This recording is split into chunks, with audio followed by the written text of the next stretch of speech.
عزیزان ملت اسلامیہ، یہ دور ٹیکنالوجی کا دور ہے، یہ دور علم حاصل کرنے کا ہے۔ لوگ نہ جانے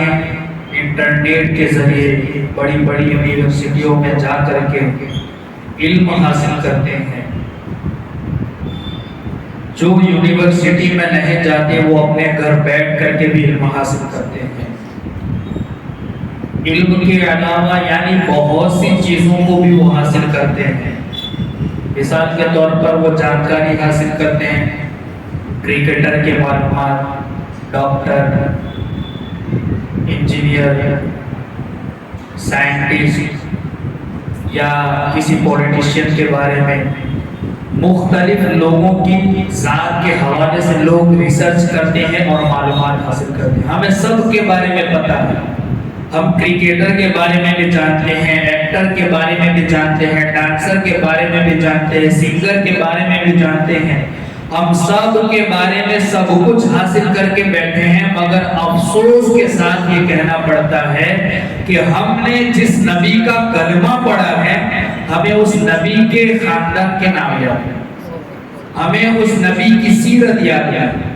ہمیں ہمارے نبی کی کتنی بیویاں تھی، ان کے نام کیا تھے وہ یاد ہے، ہمیں خاتون جنت کی والدہ کا نام کیا تھا وہ یاد ہے، ہمیں ہمارے نبی کی اولاد کتنی تھی، کتنے بیٹے تھے، کتنی بیٹیاں تھیں، یہ ہمیں پتہ نہیں۔ کتنے افسوس کی بات ہے کہ آج کا مسلمان علم حاصل کرنے کے حوالے سے ہر کسی کے بارے میں جان کر کے بیٹھا ہے کہ فلاں پولیٹیشین یا اس کا بیک گراؤنڈ یہ ہے، اس نے وہاں تعلیم حاصل کی، اس نے وہاں جا کر کے یہ حاصل کیا، فلاں ڈگری حاصل کی، مگر ہم مسلمان ہیں،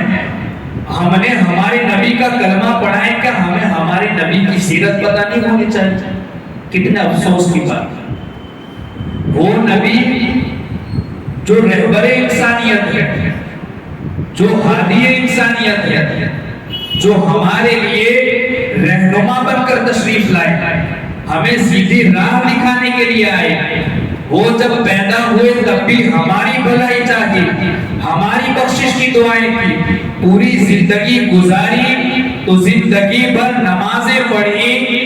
عبادتیں کی، تو کیا کہا رب حبلی امتی، اللہ میری امت کو بخش دے۔ یہاں تک کہ آپ نے ظاہری زندگی گزار کر جب آپ ظاہری دنیا سے تشریف لے گئے،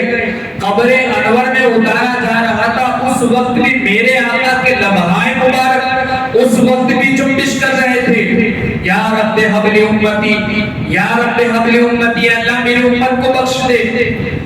دنیا تو دنیا ہے، کل میدان محشر میں بھی حضور اللہ رب العزت کی بارگاہ میں سر سجدے میں رکھیں گے، وہاں بھی اپنی امت کی بخشش چاہیں گے۔ مگر افسوس اس بات کا ہے کہ جو نبی نہ ہمیں پیدا ہوتے وقت بھولے، جو نبی ہمیں نہ دنیا میں بھولے نہ میدان محشر میں بھولیں گے، آج ہم نے اس نبی کی سیرت کو بھولا دیا۔ کتنے افسوس کی بات ہے۔ ہمارے یہ پروگرامات صرف ایک رسمت نہیں ہے، رسمت ادا کر دینا نہیں ہے، اس کے پیچھے ایک درد ہے کہ آپ لوگ یہ ساری چیزیں سن کر نبی کی سیرت کو اپنانے کی کوشش کریں، نبی کی سنتوں کو اپنانے کی کوشش کریں۔ کتنی افسوس کی بات ہے کہ ہمیں یہ بھی نہیں پتا کہ ہماری نبی کی سنتیں کیا ہیں، بیٹھنے کے حوالے سے، کھانے کے حوالے سے، دیگر معمولات کے حوالے سے، کتنا افسوس کی بات ہے۔ تو یہاں آپ آتے ہیں تو صرف بیٹھ کر کے ایسا نہیں کہ صرف بیٹھے رہیں، سبحان اللہ کی صدائیں بھی بلند کرتے رہے، یہاں آنے والے جو پڑھتے ہیں ان کی حوصلہ افزائی بھی کرتے رہے۔ ایک مرتبہ سبحان اللہ کہنے سے اللہ رب العزت تمہارے نام کا ایک درخت جنت میں لگا دیتا ہے۔ کہو سبحان اللہ، سبحان اللہ۔ ایک مرتبہ کہنے والے کے نام کا درخت جنت میں لگا دیا جاتا ہے، اور سرکار فرماتے ہیں یہیں پر بس نہیں، تم ایک مرتبہ سبحان اللہ کہتے ہو، اللہ تمہارے 10 گناہوں کو معاف فرما دیتا ہے۔ سبحان اللہ، ایک مرتبہ کہنے پر 10 گناہ معاف، اور اسی پر بس نہیں بلکہ اللہ رب العزت کے پیارے حبیب فرماتے ہیں 10 نیکیاں تمہارے نام اعمال میں اللہ لکھ دیتا ہے، 10 درجے اللہ بلند فرما دیتا ہے۔ کتنا سستا سودا نیکیاں کمانا، ایک مرتبہ کہو 10 گنا معاف، 10 نیکیاں نام اعمال میں اور 10 درجے بلند ہو جاتے ہیں۔